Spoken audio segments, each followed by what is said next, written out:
On today's Minute of the Apes, it is hotter than Satan's ball sacks out there. They greenlit the sequel without a story in mind.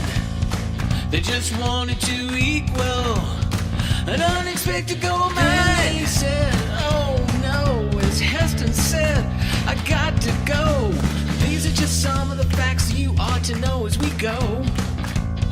Beneath the Minute of the Apes. Beneath the Minute of the Apes. Beneath the Minute of the Apes. The only good human is a dead human. Hello and welcome to Minute of the Apes, the daily podcast where we break down every minute of the Planet of the Apes movies, 1 minute at a time. I'm Todd. Guess who I have across from me? I'm going to say Richard. Who are you? Maybe the Sean? Yay! Oh, yay! Hey! We all got it right. Happy Monday, we know my who friends. we are. So let's do it. Let's kick off Monday where we always should kick off Monday, saying thank you to Pete and Alex for getting the whole idea of breaking down a movie 1 minute at a time on a daily basis. Yep. With the Star Wars Minute. Go check them out. Let them know The how much non-ending Star Wars Minute at this point. They will never end. They'll never catch up, yeah. At least we have an end in sight, according to right now. What's right now, yeah. Who knows? But we at least have a point at which we're pointing. They have no finish line in sight. They are a ship without a rudder, and you don't even need one because any which way you turn, there's a new Star Wars movie. There you go. All right, Sean, tell us what's going on today. All right, we're going to start minute 46 with Zaius saying that Zaius wants to keep things exactly as they've always been, and ends with the gorillas breaking up the chimpanzee sit-in. Let's cue the minute and go. He has only one motive, to keep things exactly as they have always been. I say that it's time for a change. We chimpanzees are too few. How can we take initiative when they are in control? Love, yes. War, no. No more lies. No more crud. No more guns. No more blood. Stop. Stop. Stop the war. Freedom. Freedom. Oh. Freedom. Freedom. Peace. Peace and freedom. Freedom. Peace. Get off the road, young people. Freedom. Freedom. Peace. We want Major, freedom. get them out of the We way. want peace. Wait. We want freedom. We don't want peace. martyrs, do we? We want freedom. We want peace. We want freedom. Major, We want do it quietly. peace. We want freedom. We want peace. We want freedom. All right, as of minute 46, we have 3 living humans, 4 dead humans, 1 dead ape, a shoeness of apes, and a gaggle of humans. All right. So I'm sorry, go ahead. They bring, I can't remember if it was Zira or I had a brain fart. Cornelius says that there are far too few chimps. That's the first thing I had here, too. So his quote is exactly, we chimpanzees are too few. How can we take initiative when they are in control? And I think that statement is oddly in step kind of with today's times where people feel Minorities. Yeah, they don't feel like they have a majority. voice that can be heard. However, in the first film, did that ever convey that idea? No, I mean, it looked like a pretty even balance between did. everybody. And this movie is the first time we've seen that the chimp or the gorillas, were the majority in the seating area in the beginning of the movie when they're having the arguments about we need to take out all the humans and stuff. And then what we'll see in later minutes with lots of gorillas. But yeah, no, it felt to me like in the first movie that the chimpanzees and the orangutans were the majority and the gorillas would have been the minority because they were given the scut work to do. I didn't get the sense that they were necessarily minority per se outside of a class system and a ruling class system more than anything else. So to find out the chimpanzees are not any part of the ruling class system was a little bit of a surprise. Yeah, I think that erring towards what Sean said, at least I felt more of a balance in the first film. Yeah. That there was this odd little balance, a little pyramid of the intellectuals to the scientific to the military might. The gorillas did seem oddly more subservient to me. They had to have someone else tell them what to do to execute. Now, I do find that idea that the military class that then steps beyond that, I think that's kind of a cool, interesting idea to explore if that's what they're trying here.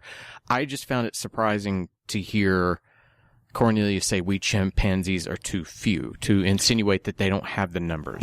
But I mean, he says too few, but we know that they also tend to be more meek, so it But wouldn't you then say we're too meek? We don't have the gumption to do this. Well, if we're too few because we are too meek, maybe they were thinking so. There's too few of us in positions of power. And who knows? Maybe in 71 or 70, that was the way you kind of insinuated that we don't have the fortitude. As I'm thinking back on the first movie, when Heston escapes from the prison and he's running through the Albuquerque, we barely saw any gorillas in that scene. I think it was all chimpanzees and orangutans. Yeah, it predominantly was. I remember that too. Wait a minute, I thought we talked. Oh, we're talking about the first movie. There was also a point in the first movie where we saw Wait. I think it was this movie. This is right. It was the beginning of this. We saw Zira and are they starting to blur together? Zira and Cornelius were walking to their house and noticed there were a lot of gorillas around, as if it was a military. I think the only time we saw a majority of gorillas was at the end when they were coming to get Heston and Nova, and because they were going to blow up the cave and all that stuff, and because there was only all gorillas there and then one orangutan. Well, we saw them hurting the humans at the beginning. True. Yeah. So I want to insert a thought here that I literally had this morning as I was driving into work, and I thought I got to find a way to dovetail this into what we discussed, and it goes to what we've talked about before, that the sequels were not common at this time. And the reason I bring it up here is this whole idea of the imbalance of what we've seen before, what's been implied before, the world building. Maybe they didn't lay it out perfectly, but I was listening to another podcast called The Art of Score, which talks about film scores. And they were breaking down the James Bond films and brought up that it really was the first movie franchise to ever do sequels. However, what they implied was that even though it was technically what we would call a sequel, it was more another film in the series, because really what it would be a complete reset of the first film with the action and the things reiterated again. But not necessarily tied to that movie before it. You wouldn't have Moneypenny show up and say, last time you were doing this and this. What did you do remember what you did to Dr. No? Right. Or they said really with the James Bond series that it was only with the Daniel Craig films can you really start to say, look, it's a sequel, that there is a story that's told throughout. Right. So I found that interesting. And then when you look at this, it's uncharted territory to build a world that is consistent. How do we do this and say these kind of things? And they really were making it up as they go. So maybe they deserve a little credit for even trying to throw something in like this. Well, we're not, the thing about this, creating this, kind of parallel what was happening in American society at the time with the Vietnam War. And the protesting and everything. The protests and all that stuff. And we've got these classes of people that are, feel powerless, that appear to be the scientists, right, or the meek, or the peace lovers, or those kinds of things. I guess what I'm missing at this point, without talking about the rest of the movie either, is what are we trying to say by this, other than the apes become like us? Like there was, I don't really see a sense. We haven't seen anything to lead us to understand why they're marching off. We have no sense of where they're going or what they're going to combat. We have humans being used as training, using trade, enslaved, and that kind of stuff. Not that they weren't already before. Potentially a manipulation of a crop shortage or famine to force them to move the gorillas to move on and take some type of control over the class structure they currently have. There's just not. I just don't understand why this parallel to American society is being drawn, other than they're trying to build on the idea of maybe first it was about race in America and now it's specifically about politics in America. Yeah, I mean, so the whole series of minutes that we're going to tackle this week, they really do try even harder than the first film to pinpoint and to the point of time that they're discussing to make a direct correlation. Now, what I will also say is that, and here we sit in Zeus Comics. We all finished the Ursus miniseries thing? So that's by a writer named David Walker. I thought he did a great job. At least I finished it this week. I was rather behind. Richard and Sean know this. I had a massive pile of comics to go through, but Ursus was one of the first I pulled out. And I thought at least it kind of made me understood Ursus's thinking a little more, and that maybe this whole crop shortage thing is a cover for the aggressions that he feels. And if you do that, that's a very interesting idea, but it's not explored in this film at all. Yeah, but I assumed that was the crop shortages and famine was manipulated as well. I mean, we see it all the time where parties in power will pull, straw arguments to use to move their cause further along. And so I assumed that was as well. But wouldn't you like to see that explored? Because even in the great political thrillers of the world, they'll go out and say this, and someone says, there's, behind the scenes as the president walks off from giving a speech, they'll say, there's no crop shortage. And he goes, there is now. Something like that. I would have at least liked to have seen an acknowledgement that it was a ruse and another reason I say that, again, is because this film does need a little more development beneath its story to make it have some weight. But to that point, without it, we are in what I look at as an empty science fiction moment of let's evoke the protest of the time. Yeah. They seem so obvious because there's nothing beneath it that's warranted these people protesting other than that they don't want war. Yeah. So I had said last week, early on in the week, that this conversation with Zira and Cornelius did not exist in the script, and it actually does. I think I corrected myself at the end of the script that it actually occurs later on in the script, where there's a lot more setup in terms of where they're going and why they're going. Mm-hmm. But the scene takes place probably a good